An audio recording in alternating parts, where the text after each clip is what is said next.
Walang taong hindi makakaranas ng pagsubok, pero meron lamang isang kasagutan. Huwag ka na maghanap ng ibang kasagutan. The solutions for every problem is in Christ Jesus. Nasa Kanya lang. Amen. Pastor, ang problema ko pera, and then hanapin mo si Jesus. Pastor, ang problema ko heartbroken ako, then hanapin mo si Jesus. Pastor, ang problema ko family problem, family breakup, then hanapin mo pa rin si Jesus. Pastor, ang problema ko mahina ako sa school, then hanapin mo si Jesus. He's willing to give you wisdom. Amen. Sabi nga po ng Santiago chapter 1 verse 5, kung kulang ka sa kaalaman, humingi ka sa Panginoong Jesucristo, bibigyan ka. Siya'y sapat makaloob at walang halong panumbalik. Kaya nga, si Jesus ang lahat eh. Amen? Amen. Kailangan mo ng kaligtasan, kailangan mo ng kapayapaan, kailangan mo ng kasiganahan, kailangan mo ng kagalakal sa puso. All these things was found in Christ Jesus. Wala nang iba. Amen? Yung iba mga, tingnan niyo po marami po mga kabataan ngayon, kapag nagkaroon ng family problem, humahanap ng solusyon sa barkada, humahanap ng solusyon sa mga bisyo.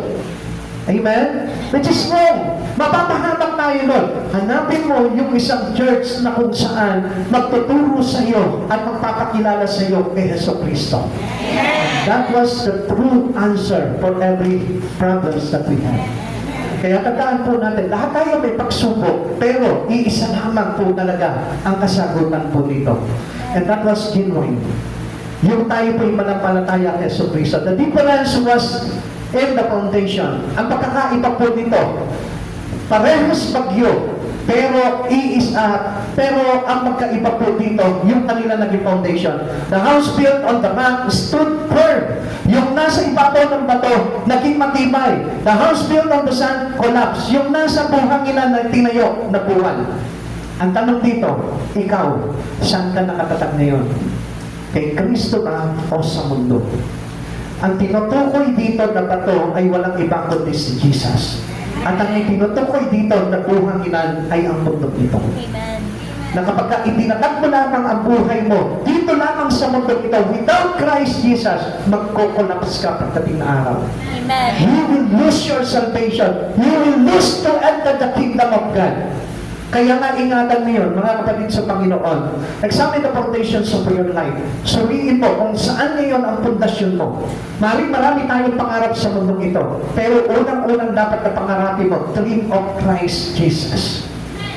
Amen? Huwag mo munang isipin kung paano kayo yaman. Huwag mo munang isipin kung paano ka maging tanyag. Isipin mo muna na makilala mo si Jesus sa buhay mo at magkaroon ka ng kaligtasan. And then, doon ka ngayon bibigyan ng Lord at idadagdag sa iyo lahat ng iyong pangangailangan. Amen. Mga kapatid sa Panginoon, gusto ko po na makita niyo po yung kahalagahan po ng pananampalataya. Ang pananampalataya ay hindi lamang po sa labi, kundi ang pananampalataya ay makikita rin po sa pundasyon po natin. Kung ang pananampalataya mo ay hindi natitinag, ibig sabihin po niyan, ang pananampalataya mo ay totoo na kay Kristo. Subalit kung ang pananampalataya mo ay patuloy na ups and down lamang, I tell you, nasa buhangin po yan at hindi kay Kristo yan.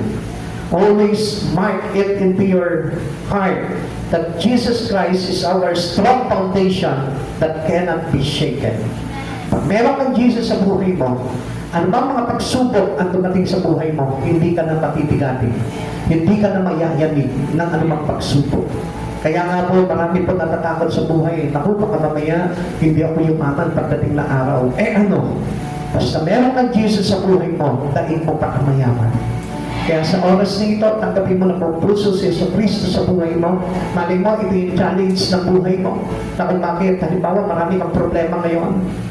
Baka binibigyan na ng solusyon ng Panginoon at ipinapakita sa iyo na kailangan mo si Jesus ngayon. Baka kung bakit ka nandito ngayon dahil gusto ng Lord na ayusin yung buhay mo. Bilang kabataan, bilang mga nanay, bilang mga tatay, bilang isang tao sa komunidad, baka mayroong bagay na inaayos sa iyo ang Panginoon. Tingnan mo mabuti.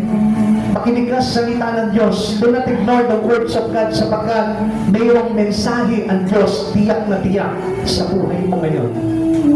At naniniwala ako na hindi aksidente na papuntahin ka ng Lord dito. Dahil mayroong gustong tukuyin sa buhay mo ang Panginoon. Maaring napapariwara ka, maaring marami kang problema, maaring depressed ka, maaring may karamdaman ka, maaring magulo yung pamilya mo, maaring magulo yung pagsasama yung mag-asawa o ng inyong mga anak, maaring hindi mo alam kung ano yung direksyon ng buhay mo. This time, kaya nandito ngayon, sapagkat ang Diyos na ito, ipinibuild up niya yung pundasyon sa buhay mo para matibay ka. Para na sa ganon, ang Diyos po kasi nakakakita ng ating future. This is our future. This is our beginning because He is our Alpha and Omega. At nakikita niya yung iyong pasimula at wakas. Maaaring sa hinaharap, baka meron ka mga bigat na pagsubok na pinagdaraanan kung bakit dinala ka na ngayon in advance. Para ingatan ka ng Panginoon. Para hindi mapangyari sa iyo yung mga bagay na nakabanta sa iyo. Kaya kapatid sa Panginoon, take it Jesus seriously. Ilagay mo sa puso mo si Jesus. Tayo pa lahat magsitayo po. Let us worship God in our life. Makipag-usap ka sa Panginoon, tanggapin mo si Jesus Cristo sa buhay mo. Because He has a purpose in your life.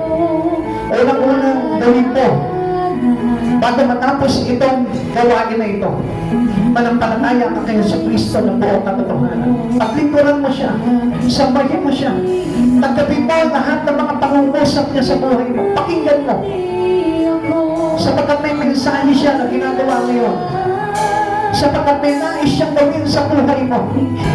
Hindi